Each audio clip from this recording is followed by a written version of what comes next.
Happy Monday. Wait, Yeah, man. there we Wait, are. today's Monday? Tuesday. Happy Tuesday. Happy Tuesday. Hi, everybody. Welcome. Two.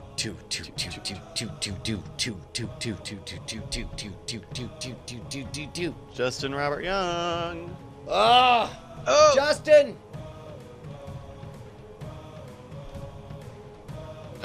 Hold on. We can't. No. That was me. I was okay. turning on the light. Justin, today is day 8 of severe calorie restriction, and today's the day that I'm all like, I've been good. Like, starting now. I don't know. I have never known, thankfully, anybody that I've known or cared about in my life that has had like heroin problems, like where they've had to like go to rehab and they've relapsed, and they've gone to rehab and they've relapsed. Go on. But if I were to make a friend Yeah. that had that problem, I would be well prepared by being friends with you during your crash diets. Yeah, no. That's where I'm at right now. And I'm glad for you to put it that way, because I think that's right on the nose. Like you have this heroin-esque relationship with calories. With food, Heroin. Yeah. Well, except it's like the Fisher Price version. Like it is like you are not, binging to the point where anybody who watches you on a regular, you are photographed and filmed more than probably 98% of all humanity, and everybody watching probably would not be able to tell the 5 to 7 pound window that you go in this binge. Yeah. But you do, and it affects your mood. And I don't say it to say that it is not real. It is absolutely real, because anything between the ears is fucking real, right? Yep. But yeah, no, that is your low stakes battle with heroin is gaining 7 pounds and then losing 8 pounds and then gaining 7 pounds. Yeah. No. And to double Which, down. by the way, the majority of humanity would describe as normal weight fluctuation. Right. No. Number one, you're 100% right. Number two, like, to put it in perspective, I'm on day 8 of the latest fluctuation, and today is the just no energy in the bank day. I crashed twice today. Wow. Like just at 1 o'clock I went to sleep, and then Bonnie woke me up and said, "Hey, David Rowan is here because you have business to do." And I woke up and I did my business, and I was like, "Cool story, David Rowan." And then I went back to bed, and then I fell back asleep. Like, it's astonishing. It is astonishing how tired you get when you don't eat the amount of food that you're accustomed to.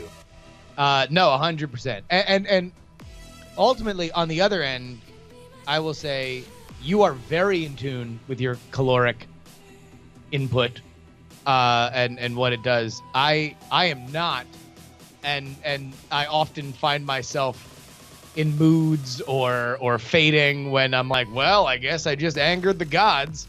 I guess So you don't realize that, like, you find yourself in situations where you don't realize that you are the result of and part of it I chalk up to being the producer or the reporter lifestyle of, like, all right, there's the job needs to get done because the deadline's at a certain time, which means I got to get this done, I got to call these people, I got to start writing by XYZ, so I'll eat when I can, but there is no set understood, and now it's lunch, and now you want to eat a healthy breakfast, and then you want to do it's a very unhealthy kind of lifestyle eating wise, and I think I've just taken that.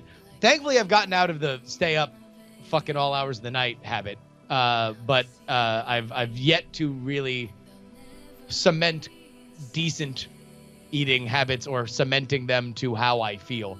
It took me a while to realize that if I just ate all of my calories for the day during lunch, that it caused me to be dizzy and tired immediately afterward. Like, that took me, like, no bullshit, I was well into my 30s by the time that I, like, diagnosed why I get dizzy and tired, to the point where I had, like, gone to my friends and been like, I think I'm diabetic. Like, I'm looking up all these symptoms of diabetes. And you're just you're just bad at eating. And then you're like, no, idiot, you fucking don't eat anything until 4 o'clock in the afternoon, then eat 7 dinners, and then don't eat anything else until 4 o'clock the next afternoon. Hey, Justin, when you adjusted your camera, I think you took yourself super out of focus. Yeah, so you got it focused for... No, it's even closer. You want to go the other way? No. It's perfect. It's perfect. Leave it just like it is. Oh, no. Yeah, a little back. Keep going. Right about there. Keep going. You're close. Background's in focus. You're not. But it's going to lean back. Yeah, it needs background to be is in focus. Way too far. Way too far. Back. It's probably like a digital focus thing. Wait for it. Oh, that's it. Pretty close. No. What? Little bit farther. No, you're good. Little bit farther. Oh, Jesus Christ. All right. No, it's a fucking, it's a digital ring. Yeah.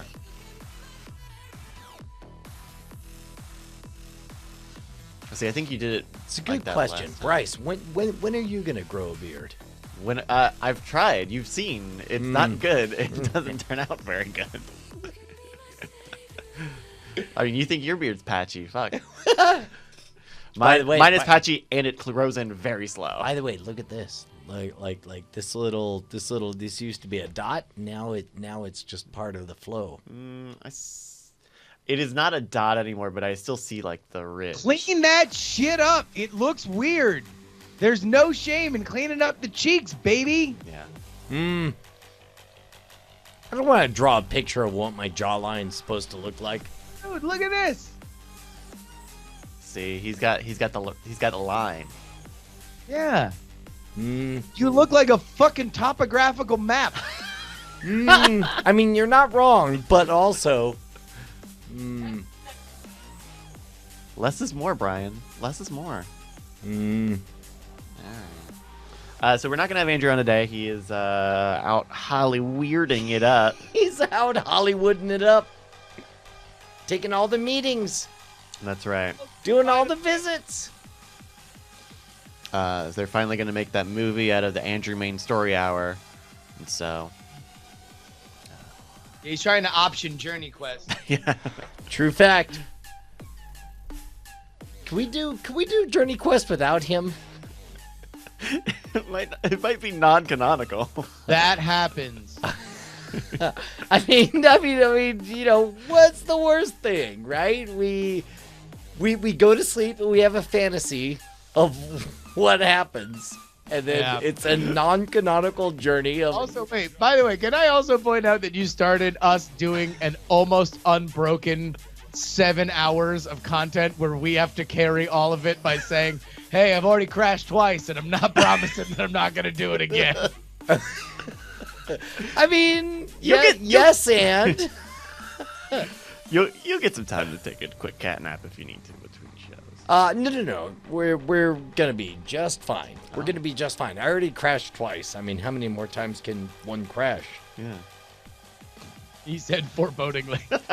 Yeah. Yeah, this is the point in the movie where it freeze frames in black and white. He would crash 3 more times. Yeah.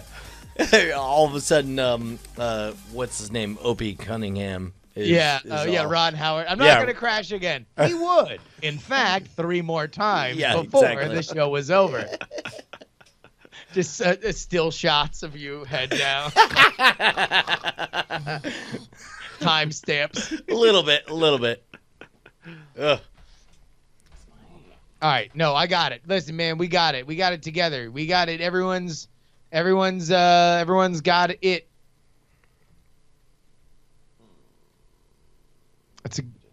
That's a rallying cry. We're rallying. We got it.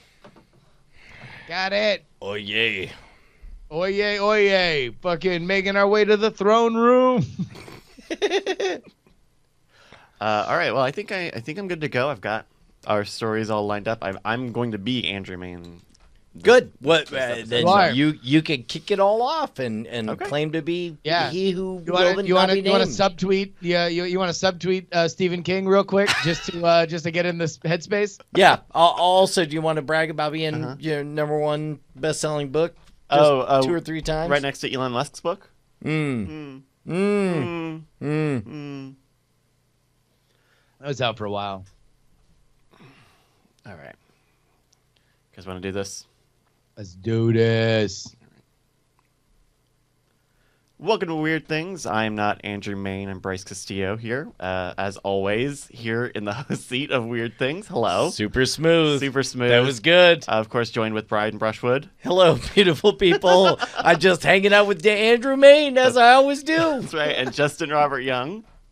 Hi, it's me. I'm Justin Robert Young, also hanging out with Andrew Main at our normal level of energy. That's right. On the normal day, everyone's good and ready for the show. Definitely not Bryce Castillo stepping in for Andrew Main is definitely the original Andrew Main author of, hey man, what was it like to write The Naturalist? Oh, it was exactly. It was it reminds me of that thing you told me at like 3 o'clock in the morning when we used to work together back in Florida. What was that you used to say? Oh, I always used to say, Justin, writing is like a quesadilla. Keep going. It's in 4 parts, and it's very saucy. I remember all of this. It's classic. It's a great episode. Can we jump straight into Journey Quest? All right. So anybody got any picks? No, I've got a scenario for Spear and the Fudge. Oh, go on. I have a case for the Spear and the Fudge. Andrew Main, I can't believe that you came this prepared for an episode of Weird Things. Yeah, you'd be surprised at the doc that I'm looking at. It's almost like passive aggressive that he waits until he's off the show to pitch a Spear and the Fudge. So I need Spiro and the Fudge to go to southern Italy. I mean, by the way, am I wrong to consider southern Italy pretty much like southern Florida? Maybe. Well, isn't the Vatican in the South? I mean, yeah, all kinds of nutty things happen in the South, right? I mean, it's like, let's go. Sure. You've got the Florida Panhandle. You've got the Italy heel. Right. I mean, okay, but that's in the north of Florida, the Panhandle. Right. I'm just saying the symbology. Anyway, I need Spiro and the Fudge. Panhandles. Feet. Okay. All right. So Spiro and the Fudge, they hop on British Airways, and they're going to travel. And on the way, I forget which one. Also, the Fudge is there on a finally well-deserved vacation away from it all. When he looks back, he goes to the bathroom only to find Spiro on the same plane. Right, and meanwhile, like Spiro's really excited because he's finally getting to watch all those HBO originals that he's never seen before. Sure, Young Pope too. He watched what was that? What was that one? What was the one about the dude who was a serial killer who definitely killed the guy? Oh, The Jinx? The Jinx. The Jinx. He's watching The Jinx. Spiro's watching The Jinx. Yeah. And then the moment he catches the Fudge's eye, he gives him a double thumbs up like, hey, we're on assignment. International, you and me, bro.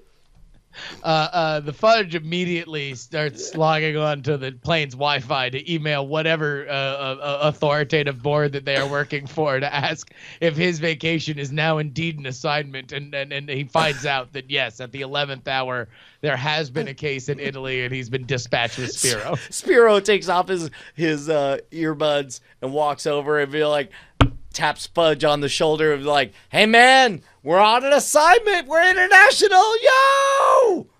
We've been international a million times. And by the way, it's always snakes. Can we just get this over with as soon as possible? Taps the Fudge on the shoulder again. And then like full on arms to the sky. Like, international! Spiro is asked by the airplane staff to sit out. All right, Spiro sits you can't down. just scream international in the middle of the IOA over and over again. It's fine, but Spiro sits down, but the whole time he's giving you double thumbs up and big grin, like, this is us, we made it. Spiro's arms are just always cocked with his bald fists at his ears, waiting for the Fudge to catch his eye so he can just silently go. He's this close to throwing 3 fingers on each side of his mouth as he goes, wow. Wow. Wow. So Spiro and the Fudge land in the southern tip of Italy, and that's not just Italy. That's Sicily. Yeah. Yeah, by the way, you have some history with Sicily, right? Not as far as anyone knows. I mean, as far as you've expressed on the show, Sicily is your secret origin story, making you, as you put it, a sea Jew.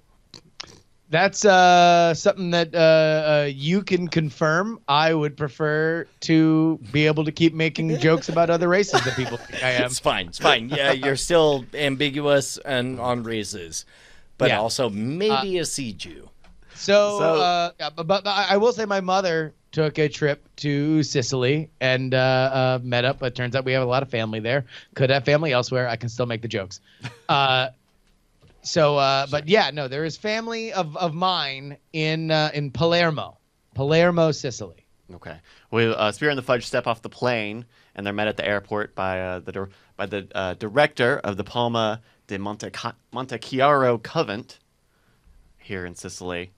Hello, Spiro. Hello, Fudge. How are you gentlemen doing? We need your help.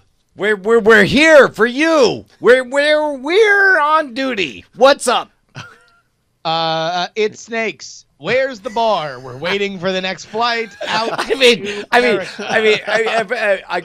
I hold up both hands and I'm like, he's not wrong. because it probably is snakes, Okay. but also we're here to solve your problems. Hi, Okay. we're Spiro and the Fudge. Sure. You paid a lot of money to bring us here. We're here for you. Fantastic. Well, listen, we had a nun here in the convent. She had A nun. A nun. A nun. A sister of the covenant. Convent, yeah. A lady of God. That's right. God's wife. God's wife. I mean, they don't say it like that, do they? God's wife is here. It's not just like God's bottom bitch. Like, Well, we had a nun who she fainted. She one fainted. night. And she, Can you not repeat literally every word he's saying? No, hold on. International. God damn it, the Fudge. I have one job. Let me do my job. Go ahead. so she fainted, and when she woke She up, fainted. she still fainted. And when she woke up, she had markings on her face, and she had a letter that she had written, Hello Kitty markings. No, like three like- lines each side. like ink, At least that was a question. Ink. like ink, and she found that she was holding a letter that she had written saying that she had been possessed by the devil. But we don't know what this letter says. Hold on. How do we not know what the letter says? Well, Who told us about the letter? I am. I'm telling you right now. Go on. But there's symbols. There's all sorts of different languages, and none of it translates very well. We need None of it. N-U-N. Right. All right. All right, go ahead. Right. Spiro furiously scribbles in his notebook. None. As he's N-U-N. proud to Just Capitalized. Underlined. Thrice. Circled Go ahead. over and over. Yeah. And we need Spiro and the Fudge. We need you guys to help us translate what this letter says. The Fudge, I think there's something curious about this letter. Yeah, I agree. I'm super Hold on. helpful. I'm Spiro. Let's go see the letter. I mean, we're only going to learn so much with this J. Brone talking and you repeating every word. So, All right. may we see the letter, please? Sure. Yes, Okay. we don't have to ask. They brought us over here. We've given you the letter. We've had some people look. We've had some scientists look at it, but it's multiple languages, and the sister Maria, she wrote it herself. Sister Maria. Like the show? She looked at it. Like Tia and Tamara Mowry? like the stutter. Sister Maria. What did she say when she saw it? Well, she said that she was possessed by the devil when she wrote it. Wait, Sister Maria wrote this as the devil. She was possessed by the devil, so she Okay, doesn't know all right, what it says, but she knows. You didn't like put on horns and jump around and go, I'm the devil now to write a letter to myself. Dear diary. I request to have Sister Maria with us. Sure. Well, can we look at the letter first and then so we can have No. questions to I ask? want her here because like as they read it, I'm gonna be looking at her. I'm gonna be Okay, well, how about gauging. we read it first so we can then judge her reaction to things? Okay. Well, I don't know. I can show you just a little image of the letter. Oh my God! Wow. This is a real thing. Yes. Solve it. No. When we, I thought Spiro and the Fudge were fictional characters that were dumbasses. This looks like a real case. Yes. Yes. And by the way, it's still most likely snakes. I have not ruled snakes out from writing this letter. Okay. Let me take a look at this again. For any audio listeners, yeah. it can you looks just like say it says say it? Ilirnig chicks eo 7 pi t okay. XPN con geyser opfu no where does there yai deco. Scientists in the background are gathering to watch this happen. I mean, at some point there's a triangle with 4 dots around it. I don't know. I'm not believing it. That You're this. believing it? Wait. I'm not believing it. Also, wait. Look. All right. Go back to it. Sure. Third line right at the end. Nice. 69, dude. Nice. 69. Getting busy. Right there on God's page. Yeah. God did not Well, intend the for devil. lambs to be slaughtered and for their skin to be used for paper and for that paper to have symbols that describe getting up in each other's junk on it. Fair point. All right. So, are there any? Who brought us in, by the way? How am I? Brought us in. One of the higher ups at the convent. Hey, higher up. So you've had a bunch of hello? people who are looking at this. Did Yeah, they have higher any- up. Hey, higher up. Wait, what's up with you? What do you what do you think you're in Why charge? did you interrupt my question so you can just yell, "What's up with you?" You had people looking at this letter. I hate you. You had people looking at this letter. Yes. Did they say anything about what languages these look like? Yeah, what languages do they look Shut like? the front door. I swear to God, shut your mouth.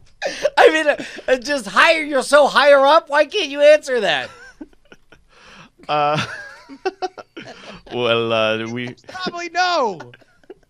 believe it might be partially Greek, it might be partially runic or Latin, but there are many different languages here. Ah! I look significantly over at the fudge, and with an arched eyebrow. Like, I mean, he said. What was that noise? Mwah! Like a Howard Dean scream. All right.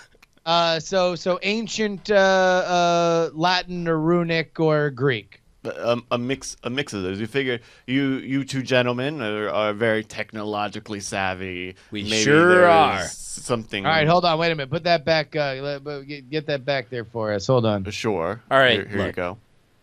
Oh, crap. My phone's screwing up. I'm just going to point Google Translate at it real quick. Okay. Fudge. The fudge. I think this is like. I think this might be a fake language.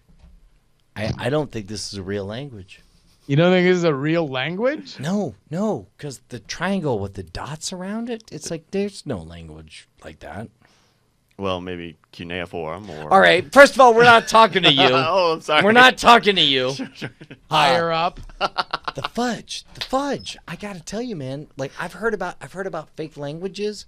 Oh wait. Hey, higher up. Take your overlay off the screen.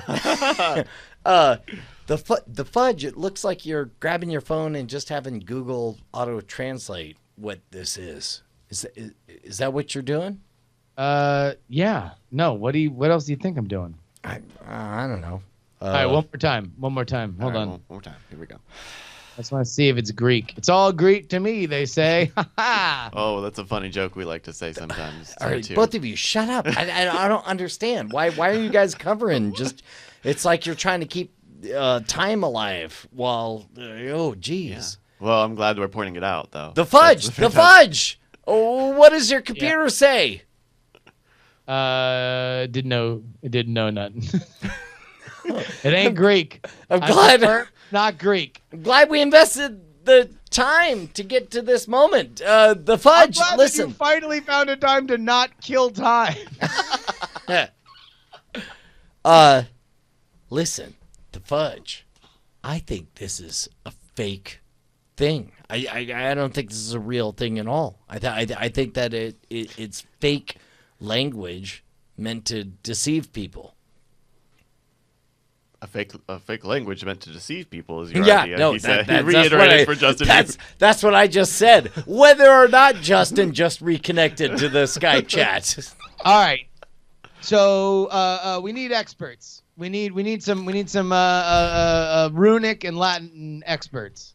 Well, we've talked to some of Italy's best linguists, and they couldn't help us. Where do you go? You go to the James Randi Educational Foundation, where true deceivers lie, and lie is a carefully selected word because it means to deceive or to wrest. Okay. So wait, so you're all in, Spiro, on this being a fraud letter perpetrated by the nun. This looks fraudulent across the board. And don't just ask me. Ask Hello Kitty Nightstick. All right, let's go ahead and bring in the nun. None. Okay. Hello. Yeah. None. Number one. Have you had sex with anyone? No. No. Weird opener. That's what I figured. I just want to make sure she's a nun. I am God's wife. Your witness. Wait, it's okay. This isn't a court, and we're not like prosecution and defense. Like that's also not even how that works. If you want to ask another question, so, sister, Yes. sister, Yes. Sister what Mister, Oh did my you God. not write those 80s songs that I remember? what happened that night? What happened that night? Tell us what happened that night. Well, I fainted, and I was. You fainted? I fainted. You fainted. You collapsed on the ground. Yeah, that's usually what it means. It's And- just breathing and alive but asleep Uh, to all the world. But That's you. when I was unconscious, Mm. the devil possessed me and wrote this letter. Hold on. You seem to be writing some extra beeswax. You're saying the devil wrote this letter. Take two. What word is this? The devil wrote I this don't speak letter. English very well. Yes. Yeah, Yes, he possessed me. yeah. How, This is the how do you devil's know? handwriting. Oh yes. We're looking at. We could take this downtown, and they could say this handwriting. Oh, it's the devil's. That's what you're saying. I don't know if you could do that exactly, but you could try. Well, I mean, for sure, the next time the devil did this, we'd have his handwriting on file. I mean, he was- starting now. I think this was Lucifer's work trying to get me away from God, my husband. God, your husband. How is the relationship with you and your husband these days?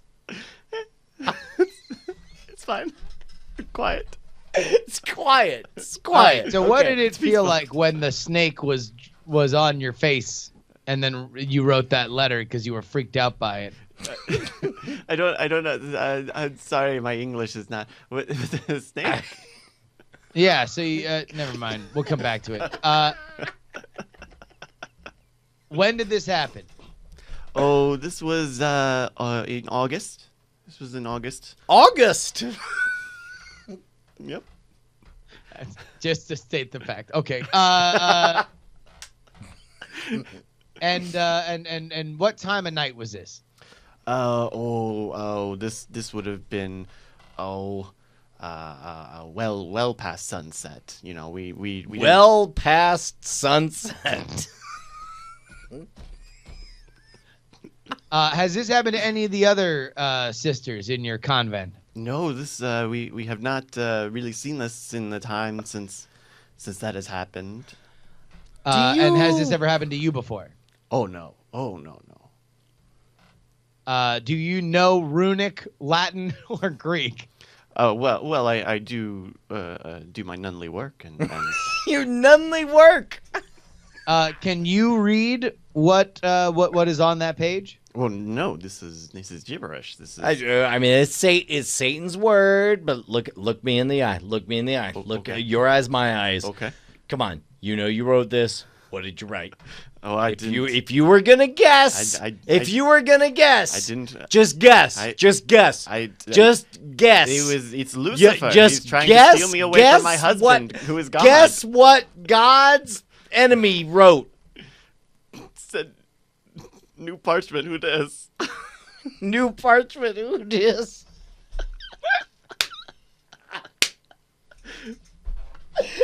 Okay, all right. The fudge. I don't think we're gonna get a lot out of this done.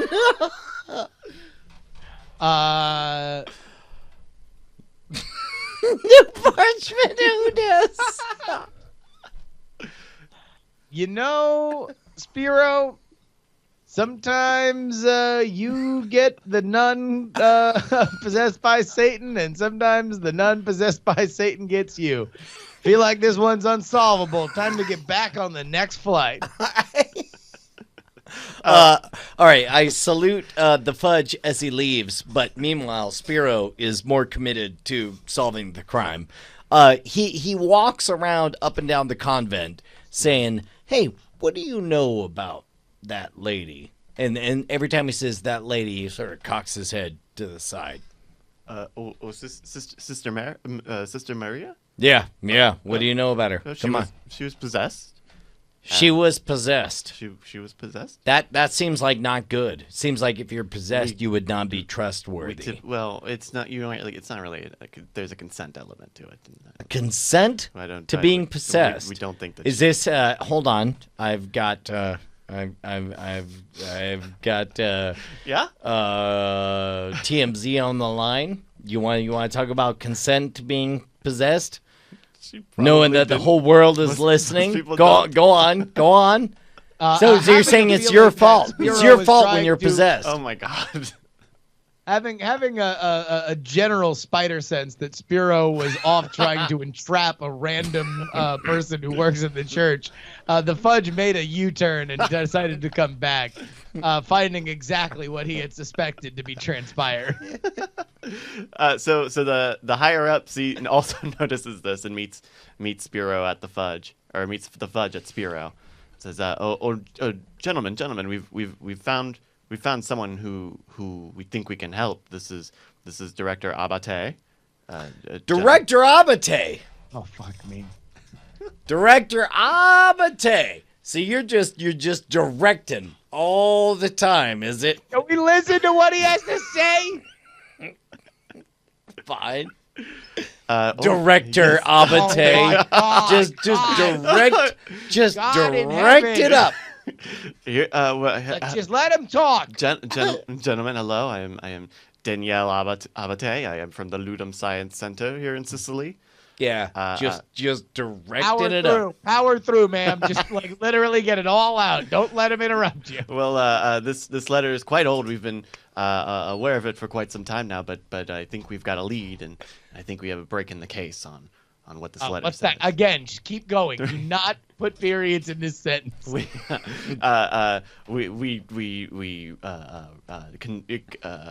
commend you for all your hard boots on the ground This work. doesn't but sound like you- directing to me. This sounds I- like floundering. Are you a flounder or are you a director? But we For found once, I'm actually going to agree with him. Get to it. well, we sent the letter off to. Have you heard of the dark web?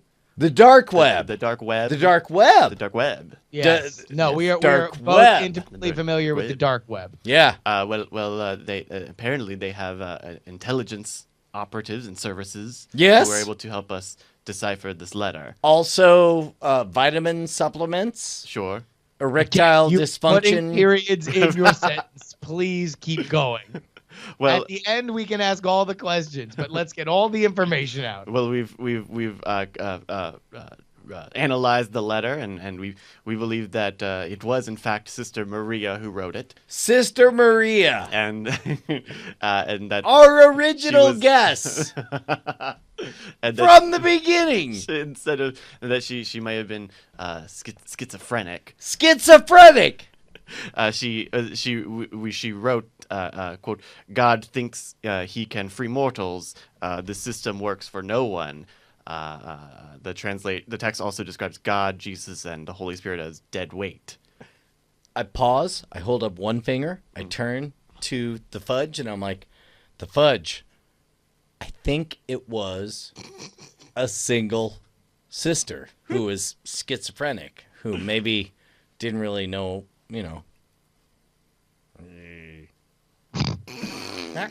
Didn't really know what. what's going on. That's the universal symbol for In general, just Yeah. what's up? yeah, what's up? In general, what's up? Yeah. She did not know in general what's up. Okay, so this probably would have been the easiest Occam's razor guess, right? Note that was found with her. She wrote. So why in the hell were we brought out here? To prove it, we have a job. The dark web helps decipher 361-year-old letter from Lucifer. That's right. this centuries-old letter was deciphered from the help of the dark web. Yeah. I'll tell you what. Justin, how do you feel about the dark web? I mean, it could probably use at least like an open window, maybe some light curtains. Sure. No, can I admit my that softboxes, it's like everything lantern. I read Yeah. about the dark web and our brief sojourn in that territory on the Modern Rogue makes me feel like the dark web is just really the web back in 1997, right? Certainly so. I mean, I think that as the fantastical machines have grown and become more and more user friendly, it doesn't mean that there's not a back end. You know, every Disney World has the exit for the cast members, and that's what the dark web is. It's just kind of the opposite end of a lot of these websites, and a place where those who know where to go and enjoy the DOS interface interact, right? They just talk in terminals. Have you ever had the temptation to dive into the dark web and like re-experience those days? Not so much for me. I mean, I feel like if I had a reason to do it, like the reason why I would want to go, I recently read a book about kind of like forensic reporting, and ways that you can track certain like money movements and stuff like that people do in the dark web that is not publicly available, but you have to kind of root around for it a little bit. And like, that's something that made me think, oh, wow, I should be looking more into this kind of stuff. Cause that kind of like information that is in plain sight that nobody is looking at is like one of the things that I'm very excited and interested about. Yeah, here's a quote from the Ludum Science Center director in this article. Quote, "Everything's on there: drugs, prostitution, pedophilia, and also programs used by intelligence services to decipher secret messages like the one we used. We primed the software with ancient Greek, Arabic, and the runic alphabet and Latin to descramble some of the letter and show that it really is devilish." But like, it's fascinating that technology of decrypting technology was there and not, say, on the regular internet. So here's the part that's strange to me is like I can picture for if for no other reason than to say I'm the kind of person that has traveled in the dark web or whatever, I could picture that being a cosplay experience. And let's say everybody else there is also cosplaying. Like all of us are pretending to be nefarious, even though we're not. It still seems like a valuable experience to do that. Is that just me? Is that a bad thing to say? I mean, it's I guess I don't, you're describing the dark web as more of like a thing that like you are a certain person when you walk into it, right? Like, and I think of it more as a place where you are. You present yourself as a particular type of person when you walk in. Yeah, and at its most rosy, you are looking to translate a old letter and find like some kind of publicly available but not outwardly publicly available translation software that's used by intelligence agencies. And on the other end, you're trafficking in kiddie porn, right? Yeah. Like, but the fact that that you are close to both of those makes you all of those things. Yeah, I know when we were filming that episode about the dark web, like, I wasn't even at the computer. And I was like, there's a very good chance they click on some really shady stuff. Yeah. And it seemed like you guys were, in many cases, a click away from... definitely clicked on what appeared to be some super shady stuff. Yeah. And it's like, it's not even like foolproof or secure by any means. I mean, there are plenty of people who get caught doing illegal transactions and activity on the dark web all the time. Your data's not, you're not even a super hacker just because you even got on, right? It's but there's still a thrill there, I think. I don't know.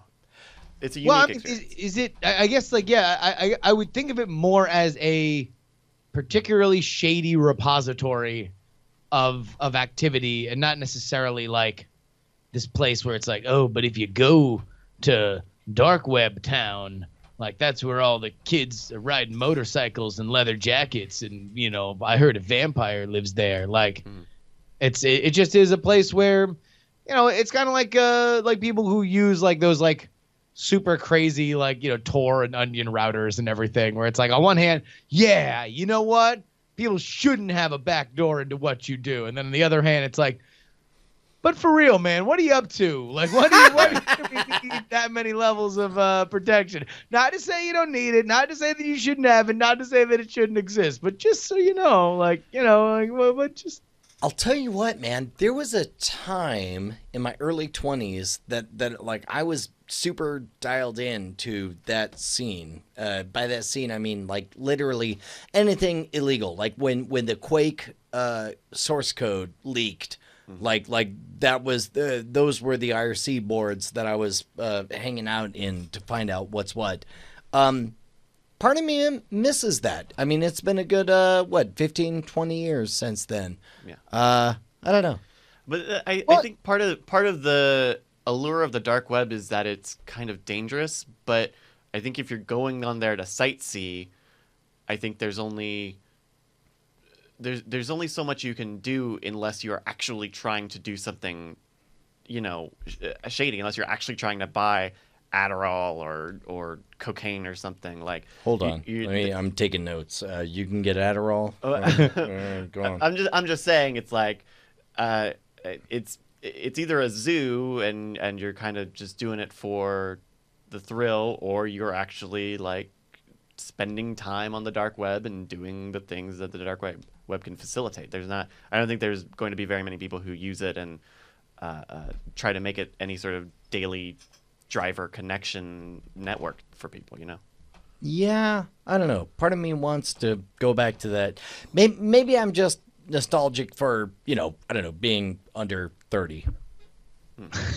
I mean, maybe, but also I do think that there is, you know, now, and it might not be that exact same experience of like going to the cool message boards that none of the normies know, so you can, you know, get the, you know, the hot leak of the, you know, the movie before anybody else does, or download the source codes for a video game or something like that. But there is plenty of ability now, and that's what, like, I think the allure of Hack 5 is just this like a world of kind of citizen hacking, of understanding the world around you and the vulnerabilities therein, which I think we could all use a crash course in, to be totally frank with you, because that is we're rapidly getting to a point where the saturation of people who know how to take advantage of those flaws, be they online security or, you know, just rudimentary ways of getting through insecure Wi-Fi and stuff like that, through mobile phones.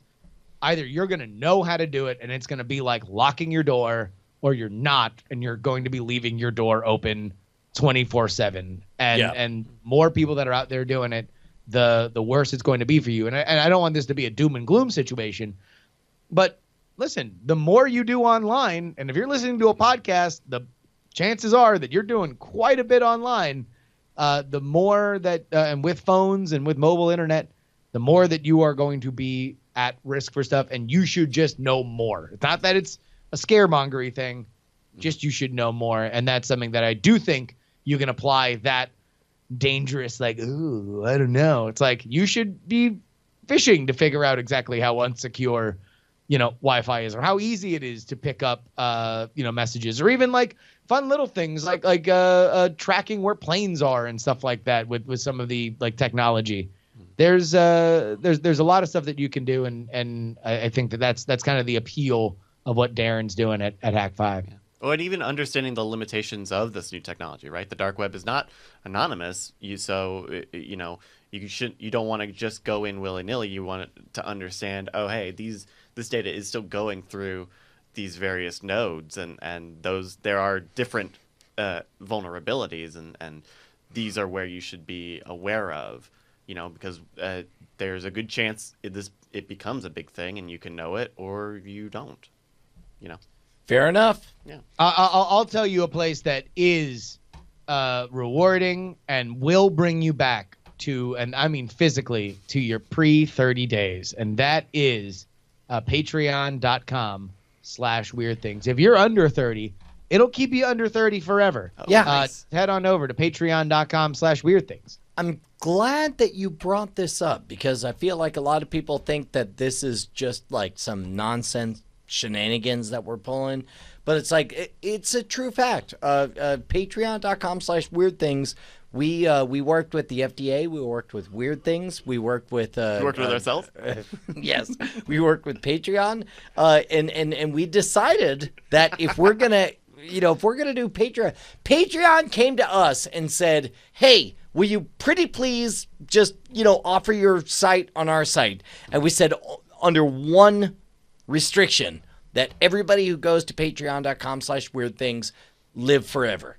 And they said, well, I don't know that we could provide that. And we said, well, then we're not interested. And then finally, Jack Conte, and I mean the actual man, Jack Conte, who's marrying the other chick from Pamplemousse. Right. Like, he Well, came the and he the said, one chick from Pamplemousse. the what? He said, look, I'd appreciate it if you didn't talk about this a lot. We just but did Series C, found a round of funding. We just needed on the QT, everyone who signs up at patreon.com/weird things will live forever. Yeah. And I said, everyone will live forever. And he said, shh, be cool, be cool. I know it was a I'm bit Jack earlier, Conte. but please, I'm I Jack told you." Conte of Pamplemousse, and I founded Patreon.com. yeah. And I was like, okay, I'll be totally quiet about it. Okay. So he told me to keep it a secret, but I'm not going to do that. I'm going to tell all of you Who are listening? this is a real fact. Wow. Jack Conte promises you will live forever if you sign up at patreon.com/weird Is things. Jack Conte That's from gonna be a Pamplemousse? really, really, really weird lawsuit. What if?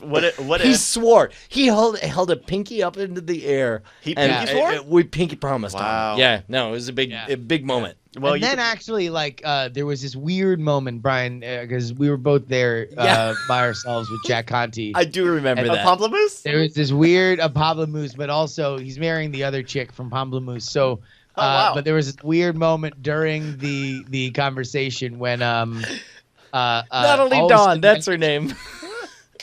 the window started kind of rattling in the room that we I were in, remember that and, moment. And then like the pen cup started rattling a little bit. The pen and, cup was super rattly. It was then messed all up. of a sudden, there was first, but a fiber optic strand of light, There was a and fiber all- optic strand of light. I remember that. and then all at once, it was the entire heavens opening up. God Himself floated down, and I said, remember God showing up, and Yeah. he said, "I'm God Himself." And he looked Yeah. over, he looked me in the eye, and he was like, "Yes, that God." And then he Yes. kept going. Of Pamplemousse? and then he put both thumbs in the air and pointed at himself and said "God" in 3 fist bumps toward his head. But then he was like, listen, this is for real. Me and Jack Conte of Pamplemousse, also founder of Patreon, are in league on so many different deals right now that I'm gonna cut him in because he's my solid bro. I remember that. I remember that. I was impressed that God used the word bro. Yeah. He's like, I invented that and everything. LOL, I'm God. And then he ascended back to heaven, closing up the hole in the ceiling, and everything was as it was. God, it's like you and I were there. Yeah, patreon.com/weird things. Eternal life can be yours. Gentlemen, Yeah. what if I told you that we found a new planet about 1,400 light years away? 1,400? Yes, 1,400 That's a light lot years. of light years. A lot I'm of gonna light need you to dial that in a little Well, bit. I can't quite do Oh that. no, you can't. Yeah, you can't no, do that. Sorry, never accept the first offer. Too much. Let's dial it back. So we found a new planet, and it was really hard to find this new planet because it was impossibly dark. Impossibly dark. Yes, yes.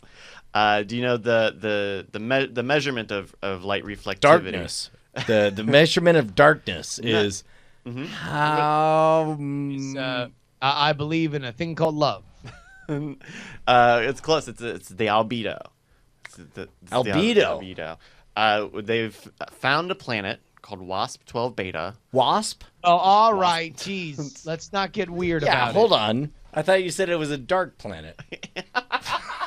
You can't. Leave that go. Leave it go. No, leave it go. all right, keep going. With That's it. 0.064 albedo. Albedo. Albedo. Is that what albedo do you think my neighborhood has?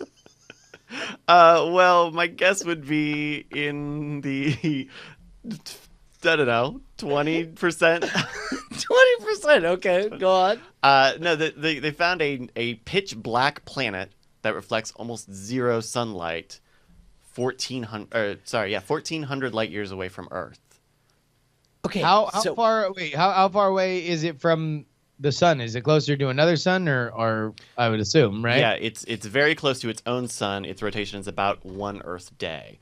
The surface, the planet's surface could top at 2,600 degrees Celsius. Quote, which may mean its atmosphere is actually responsible for absorbing so much of the light that hits the planet. But if this is a planet that we just barely found, they found with Hubble's spectrograph, like how many more pitch black planets do we not even know of yet? how far out is this planet? From Earth or from its sun? Yeah. From Earth, it's 1,400 light years. Yeah, we're gonna 1,400 again. light We're years. gonna Sorry, have to dial sorry. it back. How Yeah, far we're out from gonna its dial it back. sun? Oh, I don't have that immediately in front of me. Very very close is what I'm told. It is twice the size of Jupiter. And yet it is so dark that we did not believe that was possible. Right.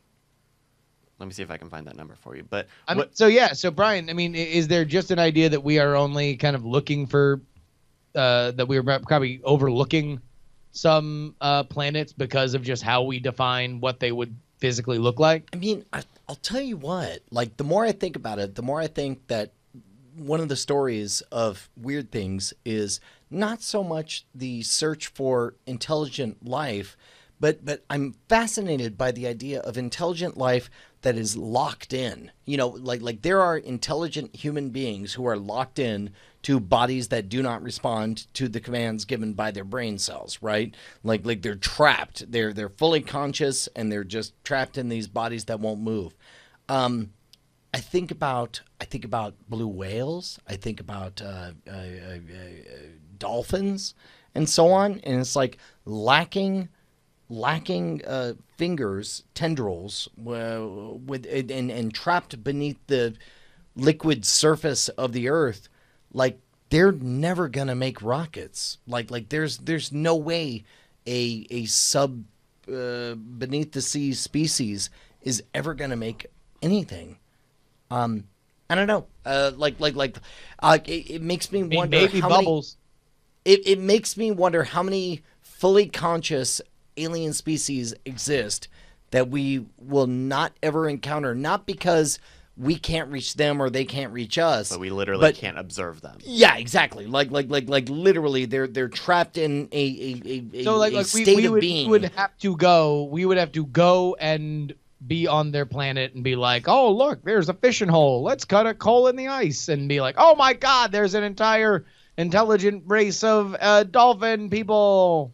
Yeah, why? And I guess they would the jump real out and be like, the real tragedy would be, I guess, the fact that they exist in our backyard and we'll never understand it. Like we already can't understand. Tinbeck makes the point that this is like a hot Jupiter. He says Right. could have been second star for a binary system. So this is from the Hubble official website. The high temperature is also the most likely explanation for WASP 12 Beta's low albedo. Quote, there are other hot Jupiters that have been found to be remarkably black, but they are much cooler than WASP 12b. For those planets, it is suggested that things like clouds and alkali metals are the reason for the absorption of light. But those don't work for WASP 12b because it is so incredibly hot. I believe Jupiter puts out more heat than it takes in. Is that right? I asked nobody who would know. Yeah, I don't know. If I remember correctly, like when I was reading 2010. What's the sequel to 2001? 2010? Is it 2010? I think it is. Okay. All right. Well, anyway, that was one of the points they made of that, and I didn't know if it's true. To also, I mentioned albedo and really didn't give you much context. So WASP-12b is 0.064 albedo. The moon, it is half as reflective as the moon, which is 0.12 albedo. And so it is darker than fresh asphalt. Is a quote from one of these news releases. Darker than fresh asphalt. That sounds like a Southern colloquialism. I was about to say that sounds like something I can That's darker than. comment upon. It's just an interesting, weird like phenomena that we don't have a full explanation of how light is being absorbed. Right, it's too hot for the traditional methods that we understand for hot Jupiter planets.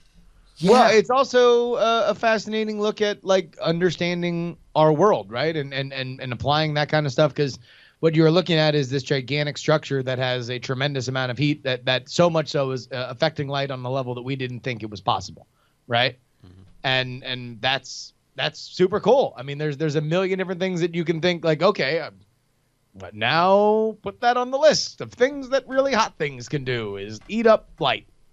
Yeah. Well, so here's the real question: is like number one, if it's warm enough, it sounds like it's warm enough, and it's theorized that even Jupiter could have life in that delicious warm middle layer of its various gas layers. Mm-hmm. I mean, I guess my question is, what's the point? What's the point? What's the point? What's the point? You can't talk to them. They can't get out of there. They don't got fingers. They can't make robots. They can't make spaceships. Sure. I mean, I don't know. It's there. It's a new element. It's a new wing. Well, not. I don't know. It's that. I don't know how monumental that puts it in context, but it's a new element of science we don't fully understand. But it shouldn't be. The part that breaks my heart is considering that however intelligent I can imagine this alien species being, there's a good chance that equally intelligent is the blue whale or the dolphin or any of the creatures under the sea. Subsurface creatures. But they just don't happen to have fingers, and they happen to be evolved to live under the ocean. I wonder how much of our ability to go out to the stars happens to be an artifact of us having fingers and thumbs. And it I don't know, kind of breaks my heart to really wrap my mind around the intelligences that might exist that we'll never weeps experience. for the ice dolphins? Yes, Who weeps? exactly. I weep.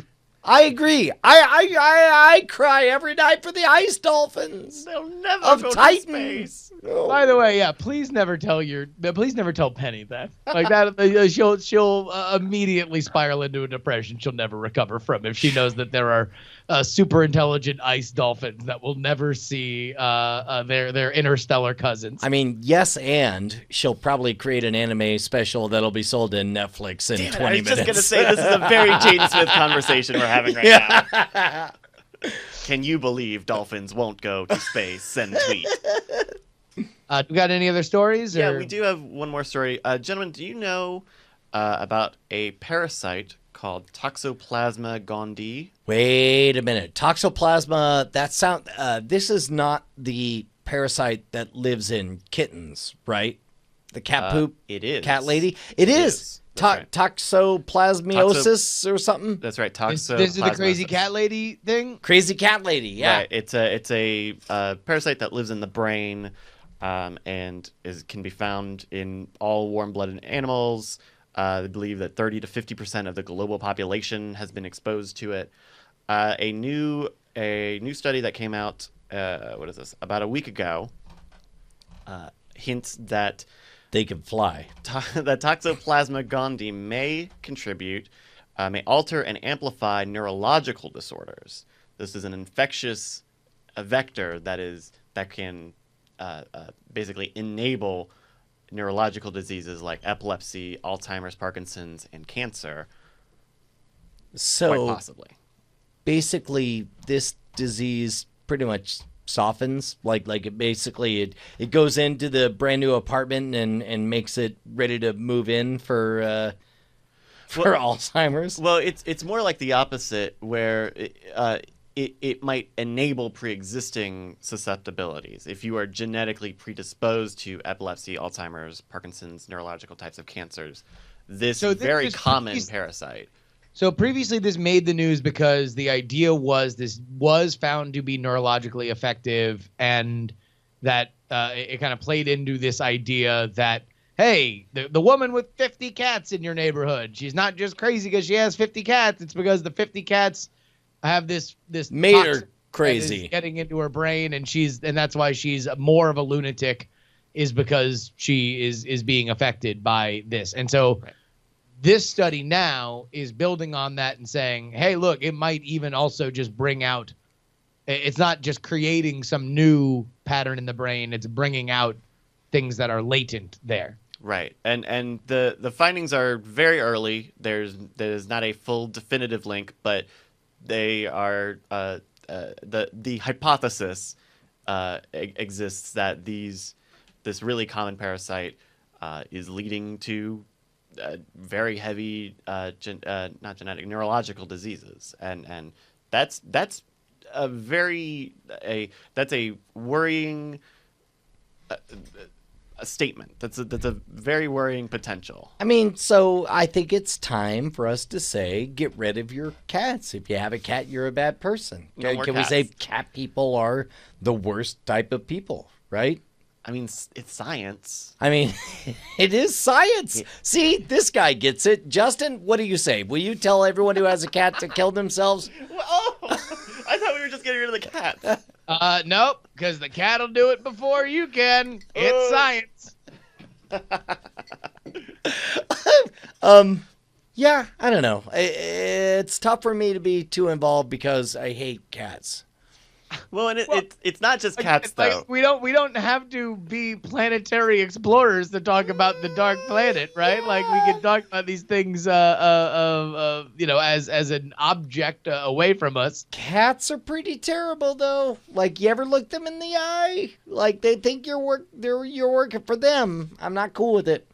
Kill the cats. Kill the cats. Kill all of the cats. The cats. Wow. Murder them. Wow. Murder the cats. Take a knife and just slide it right into their jugular. Well, okay. Cats You're still This gonna show have gets need weird to when die. Andrew's not here. It's- This this is is- it gets I don't very have a weird handle when on what's Andrew's not happening here. right here. I'm just saying, cats should be killed. Well, even if we say that you pressed a button and painlessly all the cats disappeared on the no, planet, painfully. Like, I want it to hurt. it's your button. You still They're have hurting. They're looking at you saying, "Why did you do this to me? I'm a cat." you still have a And I third said I to did a it half because of the you're global a cat. population that is infected with this parasite. Yeah. Kill them do too. we know how to cure it, or if there's any other way to deal with it? Let's see. A quote. At the same time, we have to translate aspects of the study into preventative treatments that include everything from drugs to diet to lifestyle in order to delay disease onset and progression. I mean, it's a parasite that lives in the brain. I don't know how you get it out. So I guess here's my thought. Is there a legitimate, beyond Brian's hysterical campaigning for mass murder? sensible plan to correct Is nature's there mistake. a more sensible pitch that, like, hey, if you are susceptible to these things and you know that these things are either hereditary or in your family, that maybe you shouldn't have a cat? From Wikipedia, felids such as domestic cats are the only known definitive hosts in which the parasite can undergo sexual replication. Kill the cats? Reproduction, rather. I mean, yes, sure, but I don't know. It's Come on, you're having a hard time formulating an argument, aren't you? they can evolve though, right? Like, Are they? there any breeds that are more susceptible to it, or are there any breeds that are better off? let me see if I can find anything about that, but I don't. I don't know that Wikipedia is going to say that tabby cats are No. less Yeah. susceptible. Well, I don't know. I mean, I'm curious because I do wonder whether or not we will get to a point where if this thing is proven more and more medically that you could say like, all right, listen, you would at this shelter we will give this cat to you, but also just sign this waiver that says that if you have a history of these kind of things or you are already dealing with it, that know that this cat might make you sicker. I mean, that's fine. Or we could just say anything other than kill the cats, Brian. Because right now Bryce is actively researching, and I am trying to fill. I mean, I'm just saying, whatever it is you're proposing, that'll work. But also, you know what might be more effective? So I found a research paper from, oh man, this is like 11 days old. Toxoplasma gondii seroprevalence varies by cat breed. Overall, 41% of the 1,121 cats tested seropositive. Burmese had the lowest seroprevalence, 18.82%, and Persian had the highest at 60.0%. Like for the So that's a record, pretty big spread. I'm not comfortable with any of these numbers. Even the lowest of 20%. 20% of your feline friends are harboring a virus that's meant to drive you insane and give you Alzheimer's. No. No.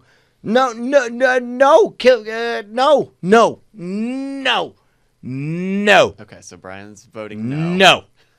All right. No. Or I guess maybe that's is there a way voting to? So I guess there is a way to test for it then. This is possibly testing seroprevalence of selected domestic cat breeds. No. All right, we But, get it. Yeah, but I don't. I'm All right, only going off that. Justin, if I told you that your birds had a 20% chance of harboring a virus that was going to drive you insane and give you Alzheimer's, would you still hold on to your birds? Oh yeah, 100%. Oh, Really? Oh yeah, well, that 100%. didn't. I love those birds. Those birds are a part of my life. You kidding? We're ride or die, me and those birds. Okay. So you're saying that you would just throw Kepler out into moving traffic if there was a 20% chance that it had some problem? Yeah. See, I think this is where a weird I'm bias. just saying of dogs are Brian's better because- than cats. That's all I'm saying. Because Oh my God. I'm just saying. Yeah.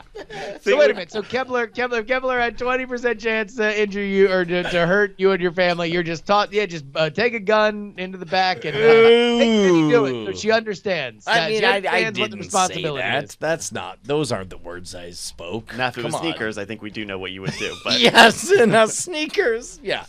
but also this is a 20% chance of possibly based on breed, and then this hypothetical or rather hypothesis that it can unlock even more neurological diseases. There's a chance of a chance. Man, And still I no don't, cats? I don't want to. Whoever suggested making that personal is a bad person, even if it was me 5 minutes ago. Who's got some picks? Yeah, picks. Who's got Dude, picks? I got a pick. It's called the #1 book on all of the Kindle store. Kindle best seller. Oh, do you mean Is what I'm typing in right now. And what's the #1 bestseller on the Kindle bookstore? Oh, wait, it's The Naturalist, made by Andrew Main. R.I.P., Andrew. rest in peace, Andrew? We all will remember you. Congratulations on crossing over 1,000 reviews. And over to We're- the other side. We're sure you are in book heaven. Book heaven. Writing all the sequels. Writing so many sequels. So many great sequels. So many sequels, man. So many sequels. There's a million sequels, and he's writing them all, baby, up there in book heaven That's with right. the real God. The real God. Is that the byline? Yeah. The real God Don't is single. blame me by the real God. Also, by the way, I had not seen him on this list. This is the Amazon charts, the top 20 most sold and read books of the week. This comes out once a week, and he is number 17 amongst like some really heavy hitters. Yeah. he's above Prisoner of Azkaban and Other garbage. yeah, some crazy stuff. That is a gigantic achievement for an independent author, man. That's right. And he's still on top of Kindle ebooks. Yeah, Wow. that's Number great. one in the hood, G. yeah. Look at that. 1,000 reviews. Wow, that's amazing. Yeah. That's fantastic. Huge deal. So go ahead and check that out.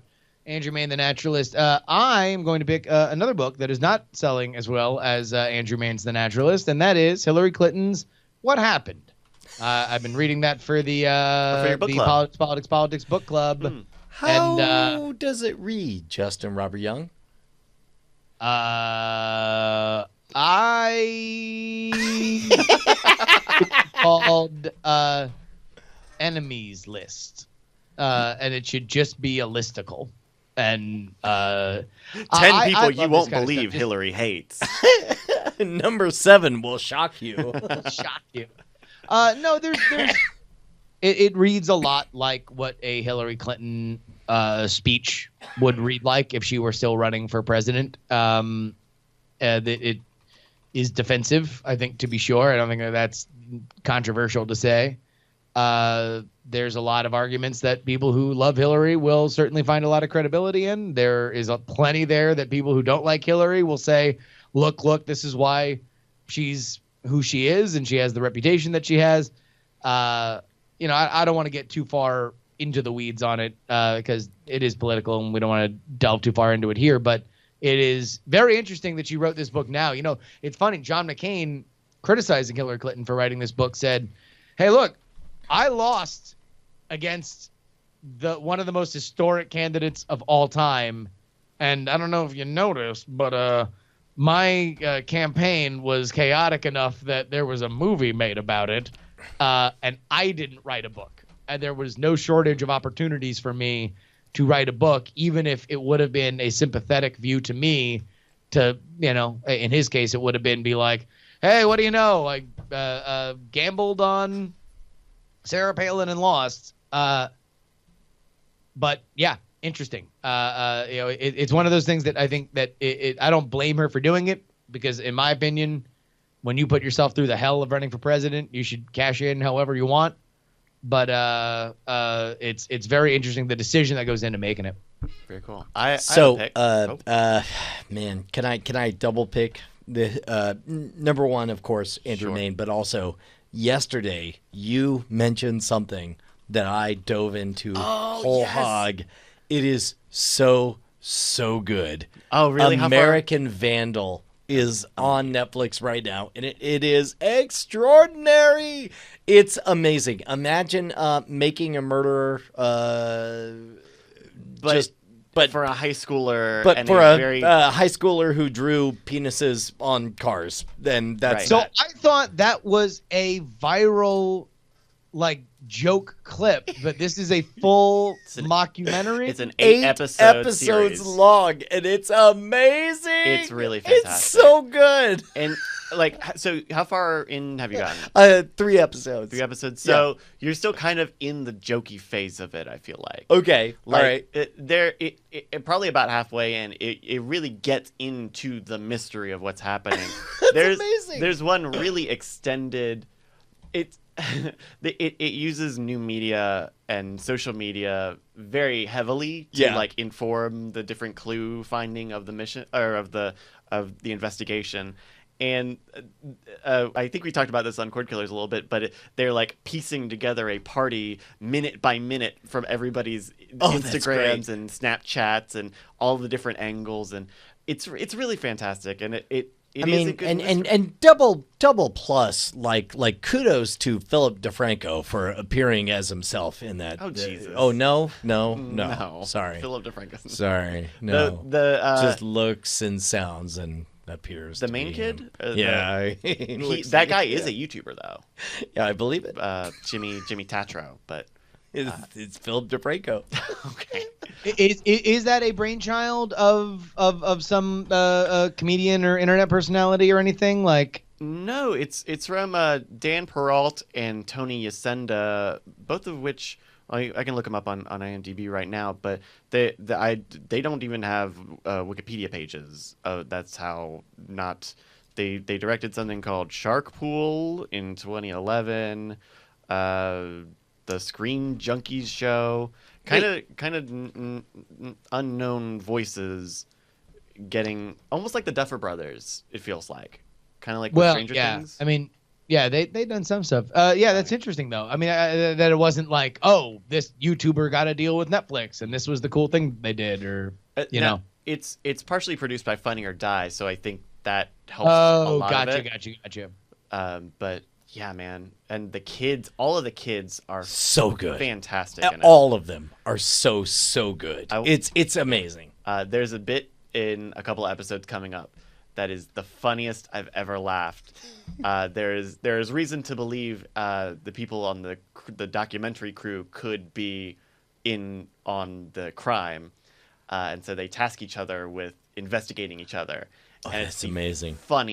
the funniest part of that entire series is in that bit. So Okay, something so important. it's American Vandal American on Vandal. It's on YouTube. It's on Oh, Netflix. Netflix. Wait, yeah, that too. Sorry. Yeah. I want to recommend something that I just finished rewatching today, and season 2 I think is coming out this week. Have you guys heard of The Good Place? No. I have. I heard that it was really, really good. It's really great. It's Kristen Bell and Ted Danson, and it's the conceit is that Bell's character dies and goes to the good place, which is kind of a heaven-esque place, and she's there and she realizes, oh hey, I am not the person that they think I am, and I definitely do not belong here. They think that she is some humanitarian who's fed the poor all around the world, when in reality she lives in Arizona and is a very terrible person. Those two things are not necessarily connected, and it's really funny in a way that it's a funny character, or it's a funny cast. It's like a, oh man, I don't know the word that I'm looking for anymore. It's like Arrested Development, where it's very like The ensemble yes. carries it. Yeah. But it's not like as frantic or fast or dense as something like Arrested Development, and it really gives you a good. There is also a mystery to it as well, as like, how did she end up here, and how is it that her presence and her actions are basically destroying this world. It's really fantastic, and they end season 1 in an incredible way that has got me really excited to see what season 2 does, because it's just fantastic. And Ted Danson plays the architect of this neighborhood in The Good Place, and he does a very good job of being like a sort of benevolent, non-human human who is sculpting this I don't know, this patch of heaven for all these people. So just to give you the bona fides on this is Michael Schur, who is a writer on The Office, was the creator of Parks and Rec, the creator of Brooklyn Nine-Nine, and this was his next series past Brooklyn Nine-Nine. But he is a super supremely talented writer, and also is a huge sports guy. Secretly wrote one of the most well-read baseball blogs under a pen name. Oh, wow. And then, like, you know, came out of the closet at a certain point, like as like Parks and Rec was. I think it was in support of Parks and Rec. He was like, well, I guess I would like to promote it on this other outlet that I have a lot of people reading me on. So Ken Tremendous is me, Michael Schur. Everybody, watch my show that I just got. Wow, that's amazing. And I know there are a lot of really funny comedians on Twitter who I follow who have written for that as well. It's just a really good sort of comedy, and I think it does a lot of really good pacing and structural things in terms of not being too, I don't know, too typical, you know. I think you should check it out. It's season 1's already on Netflix, and it looks like season 2's coming this week, so that's probably going to be on Hulu when it starts to air. But I can't recommend it enough. Boom. All right, guys. Well, we made it through another typical episode of Weird Things. Thank you, Andrew Main. Thank you, Yeah, everybody. thanks, Andrew. It's been weird. Coolio. I'm so glad you like American Vandal. I'm so glad. Oh my God, I'm loving it. It was so good. Like I woke up. I watched a bit before I went to bed last night after our show, and then I woke up. I had one of those mornings where I woke up earlier than everyone else, so I started watching more of it, and then. Middle of second episode, you really get the flow of it. It starts to really tickle you. And so like at 6:30 this morning, I'm like, nobody watch. Look at this. It's hilarious. He drew dicks on cars. That's awesome. It's great. It's great. Do we want to After do things. after things today? After things. It's 20 after 7. What if we did... Here's my question. Okay. Do enough people watching live right now have questions that we could do like a live Q&A for after things? We can try. If you've got a question for any of us, please put it in the in either of the chats. We got them both up here. Put it in the chats or call in. I would say either way. Let's roll immediately so we get a little bit of space. I agree. I agree. All right. Well, start writing them now. Put them in. And yeah, I guess I don't know. We can jump in blind. If you call in, it's what well, it's Night Attack Show. Give me a minute. Okay. We'll open up. Yeah, I mean, I guess people can call in. Yeah, I would say try to stick to chat. I feel like okay. Yeah, that'll go. A lot faster. Don't. We don't want to hear your voice. We don't like you. Yeah. You're not good on the radio. You know it. I know it. The whole damn town knows it. That could be interesting, talking about the Weird Things TV show or TV series, because we really didn't. I really don't know much about that. No, that's a good. Yeah, you want to? Let's just go ahead and start. Yeah. All right. Here we go. Hello, everybody. Sorry. I was gonna say take it away, Justin, but I think Andrew Main should introduce us. Thank you, Brian. I don't know why this is my Andrew Main voice. It doesn't sound anything like him or different from me. Hello, everybody, and welcome to After Things. I'm Andrew Main. You're Andrew Main. Of course, we all believe it. We all believe it. That's Brian Brushwood, and of course, Justin Robert Young. Hey, what's up, This people? This is, Yeah, baby, it's me, Floss. oh, Flip Flossie's here too. Hi, Floss. Yeah, baby, we got some This questions. is great. on It's going great. Thank you, Andrew Main. Andrew Main, do we have any questions for After Things? So we're opening up the chat lines for questions. We got a question here from M Beam. When is Jury restarting the Weird Things TV YouTube series? Man. All right, hey, real talk. This is the hardest thing that you can do as a creator in the job that Brian and I and Bryce have, which is stopping things. When you are working in free media, i.e., you are producing things that people love for free, the best thing that you can do is learn that there is a time to say goodbye, because the answer, I love it, it's my favorite, although good to know that people are connected to your work, is never good enough if it is not a rewarding process for you. If not, you are robbing everything that can come after by doing something that you are kind of holding on your back like an albatross. For me, Weird Things TV was a great foray into YouTube. However, it was the most extraneous part of a very, very, very busy schedule.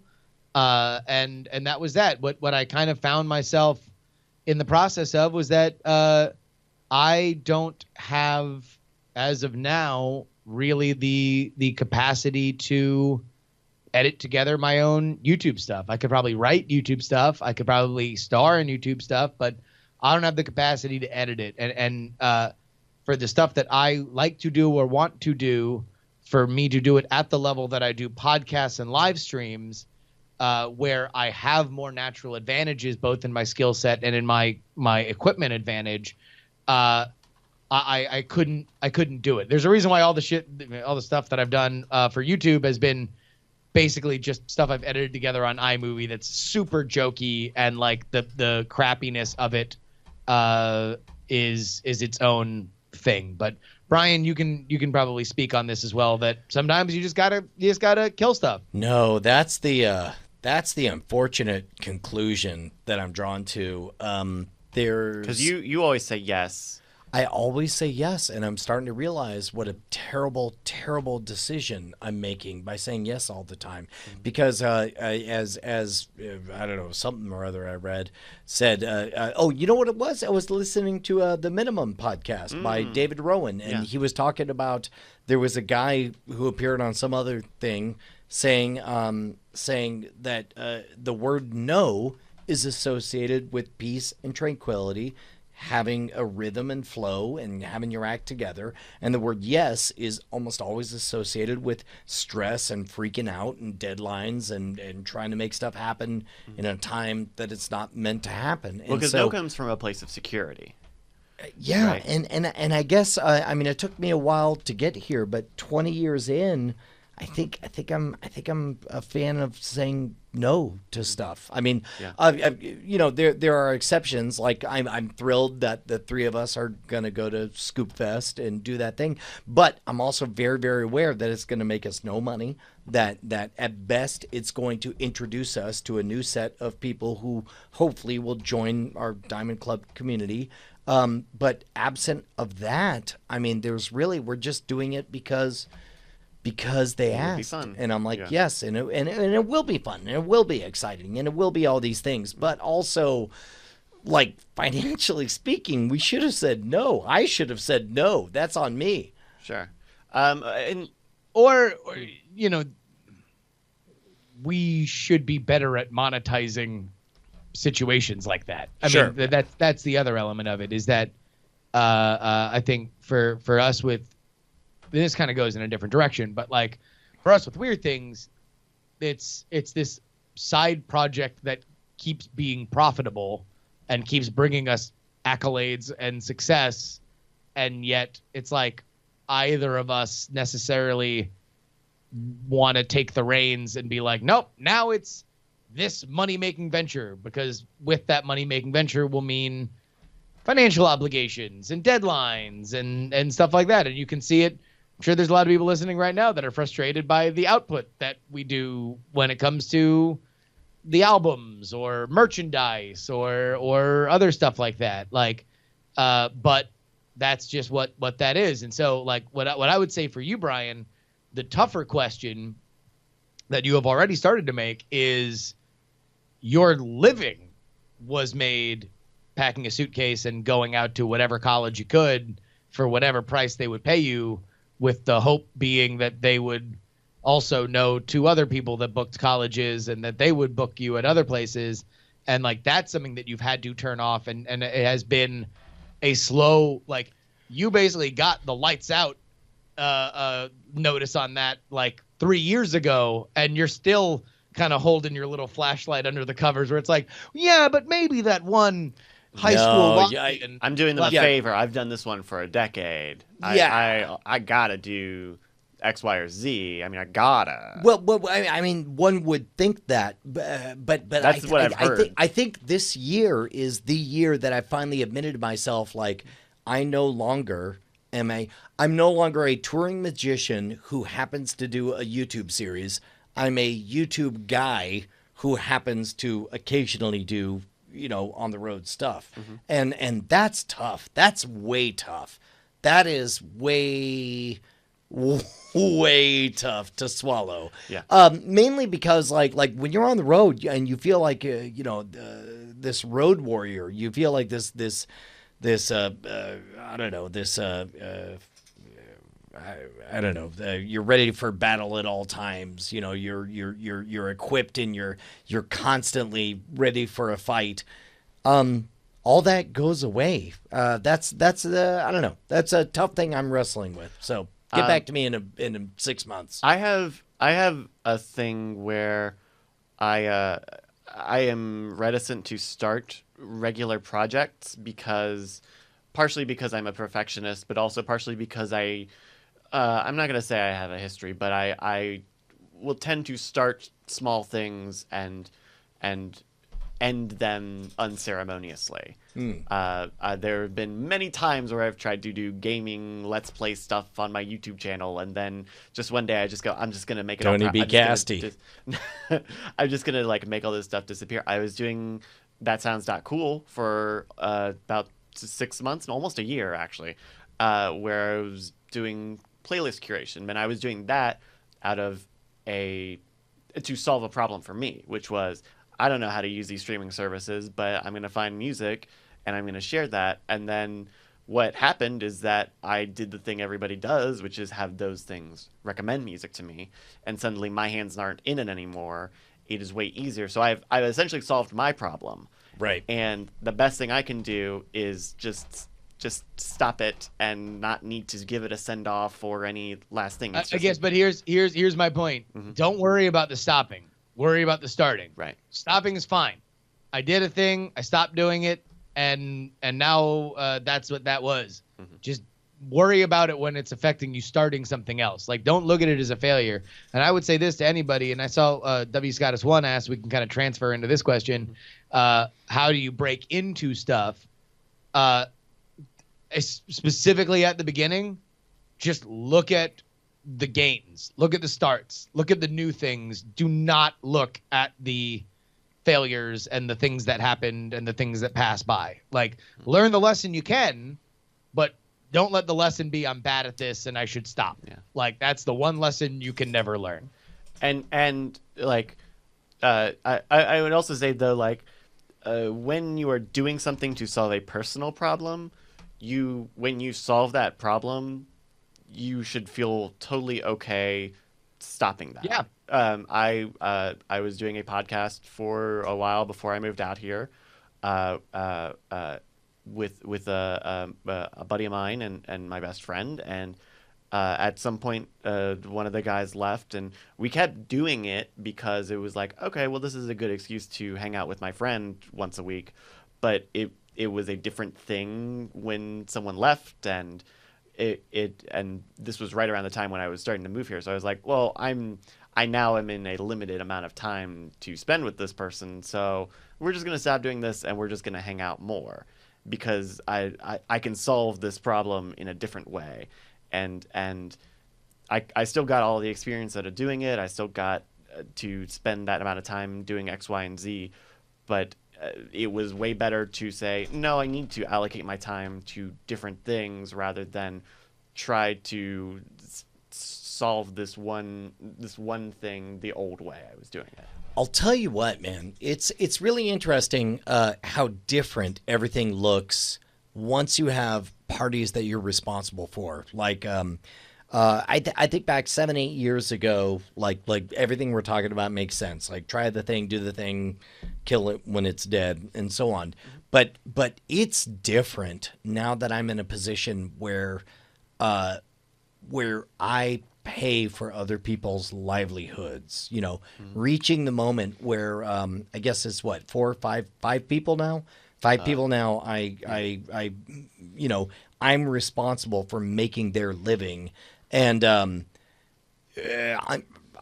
don't know that I'm adding anything to the conversation outside of to say it's hard. It's hard. It definitely, like the idea of giving up on a thing changes when you know that you're responsible for paying for people. Here's what that is. The ability to say no is a luxury. And so, like, you know, Wavlovigus was saying, you know, starting out seems so slow. And it's like, yeah, what do you think it should feel like? Like, you are in a casino. You have $10. You're playing the penny slots. Yeah. Like, you are, and yeah, you can go on a huge winning streak and make yourself out $15 on top of what you did. Congratulations. Huge success. Sure. 15 feet in the other direction, there's somebody on the unlimited Charles Barkley's on the unlimited high roller blackjack tables betting $1 million per hand and playing 5 hands, right? And he's winning and losing at this larger rate. But you have the ability to say no. That's fine. I'm just going to leave this be where it is. And eventually you're going to keep coming back to the casino of life with more and more money, and you're going to have the ability to, when you succeed, maximize that. But what Brian has faced is this different situation, which is now he can't say no. Now, if Brian is tired of, I'm going to hypothetically say this is not true.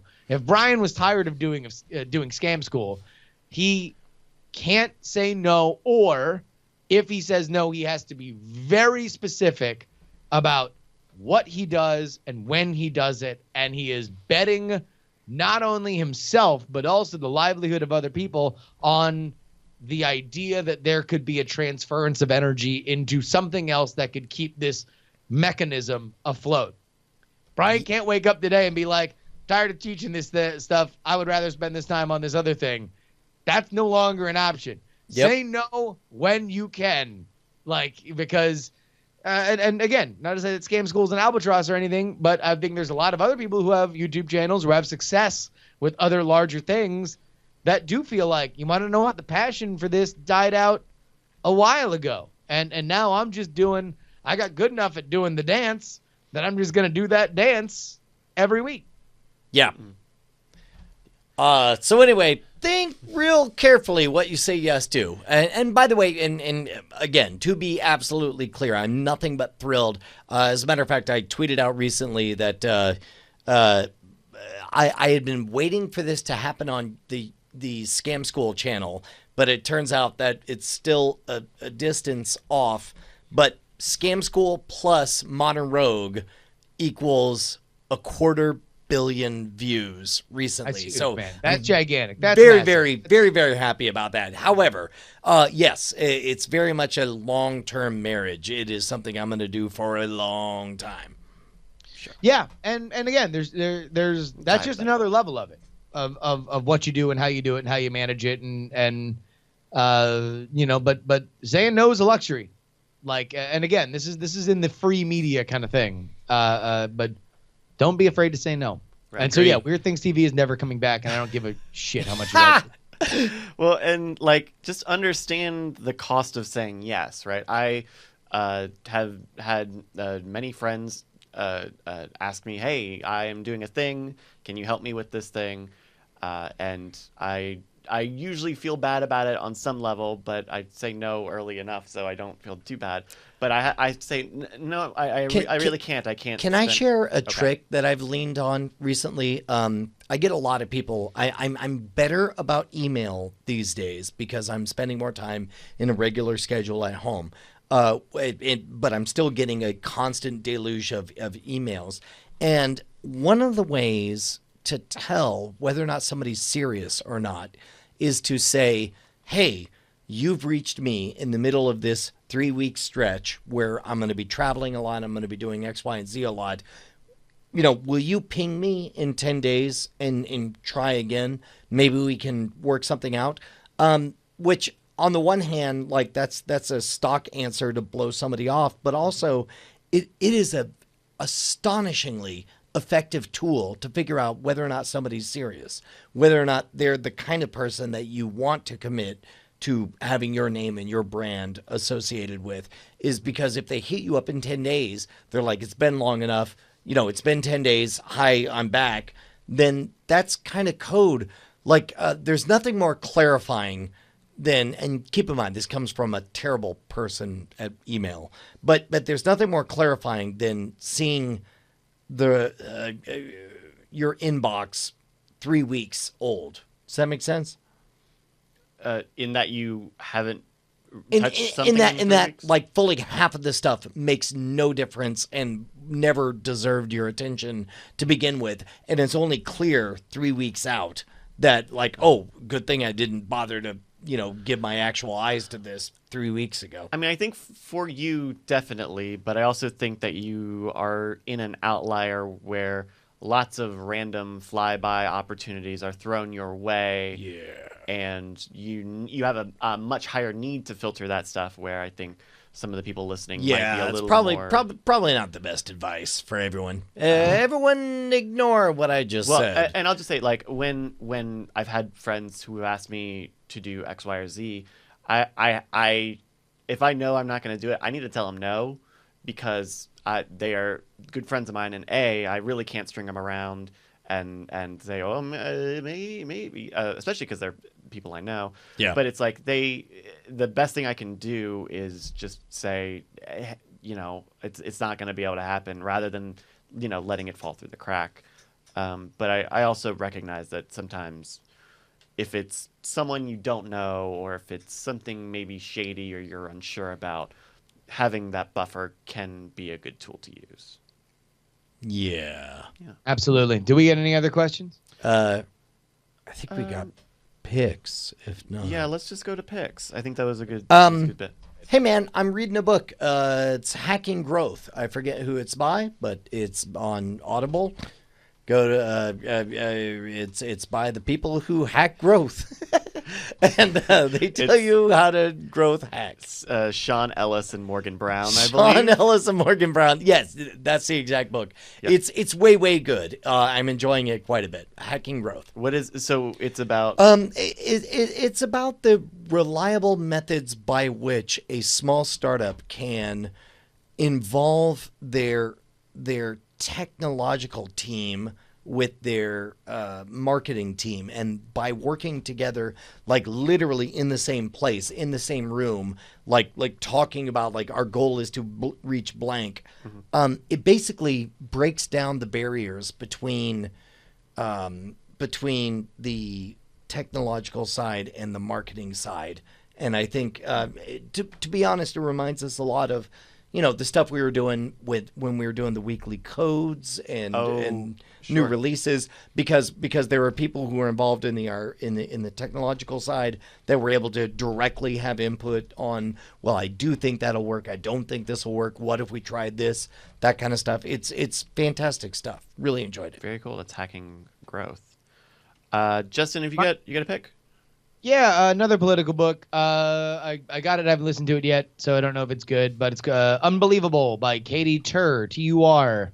She is a NBC reporter and was somebody that was singled out often on the campaign trail while she was covering Donald Trump.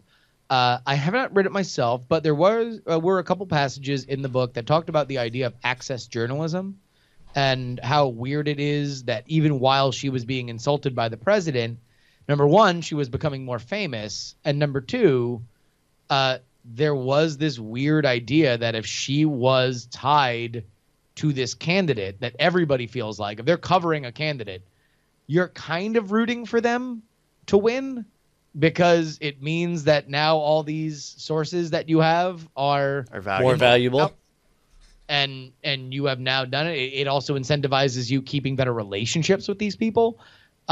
Which sometimes can be good and sometimes can be bad. And it brings up a lot of information about the idea of access journalism, which I do think goes far beyond politics and is more and more of something that we should pay attention to. I don't necessarily think it's an outright problem with a capital P. It is a complicated situation.